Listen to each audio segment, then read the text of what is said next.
اور ہر شخص ہمارے سامنے اس حال میں آئے گا کہ ایک فرشتہ اس کے ساتھ ہانکنے والا ہوگا اور ایک اس کے اعمال کی گواہی دینے والا، اور اس کا ہم نشیں فرشتہ کہے گا کہ یہ اعمال نامہ میرے پاس تیار ہے۔ حکم ہوگا کہ ہر سرکش ناشکرے کو دوزخ میں ڈال دو، جو مال میں بخل کرنے والا، حد سے بڑھنے والا، شبہ نکالنے والا تھا، جس نے اللہ کے ساتھ اور معبود مقرر کر رکھے تھے، تو اس کو سخت عذاب میں ڈال دو۔ یہ وہ دن ہے کہ اس سے تو غافل ہو رہا تھا، اب ہم نے تجھ پر سے پردہ اٹھا دیا، تو آج تیری نگاہ تیز ہے۔ اس کا ساتھی شیطان کہے گا کہ اے ہمارے پروردگار، میں نے اس کو گمراہ نہیں کیا تھا، بلکہ یہ آپ ہی رستے سے دور بھٹکا ہوا تھا۔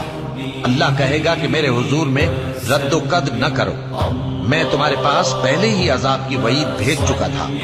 میرے ہاں بات بدلہ نہیں کرتی، اور میں بندوں پر ظلم کرنے والا نہیں۔